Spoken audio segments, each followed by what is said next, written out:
But first, Cleveland police are admitting the department made major mistakes in handling the protests turned riots in downtown Cleveland on May 30th. The city released a report today saying police were not prepared for the kind of unrest not seen in this city since the 60s. More than a dozen officers are now facing potential disciplinary action. Our 5 on Your Side investigator Joe PAGONAKIS goes in depth tonight on those findings and why some say the report was mishandled as well.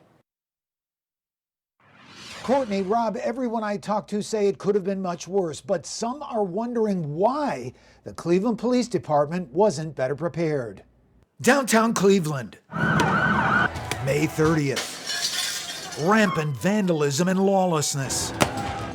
And according to this 50-page after-action report issued by the city of Cleveland, a police department that simply was unprepared to handle all the violence. Serious mistakes were made by seasoned police officers. Cleveland Councilman Michael Polenzek deeply concerned with the report findings. Seasoned police officer who totally miscalculated and misjudged the situation. Polenzek upset the Cleveland Safety Committee wasn't even consulted before the report's release. A lack of oversight.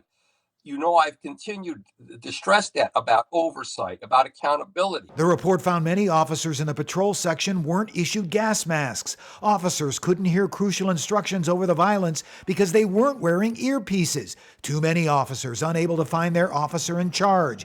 And a Cleveland Police bike patrol unit deployed without the proper safety equipment. They were trying to use their bikes to defend themselves from the objects being thrown at them. One of the mistakes that we made as a division is the staging of assets. Cleveland Police Chief Calvin Williams admitted there were significant planning errors. The report outlined an inability to track the location of all officers or account for how many officers were in each detail, and that officers didn't have enough training for that type of deployment. For what went on that day and what the officers were faced with, being attacked, I think our officers did a very good job. And the chief apparently isn't even taking any responsibility. But leading civil rights attorney Terry Gilbert disagrees and says the report doesn't address misconduct on the part of some officers or the need for better police training on how to best deal with protesters. People were getting arrests if they didn't move quick enough. And that kind of set off the anger of some of the people in the crowd.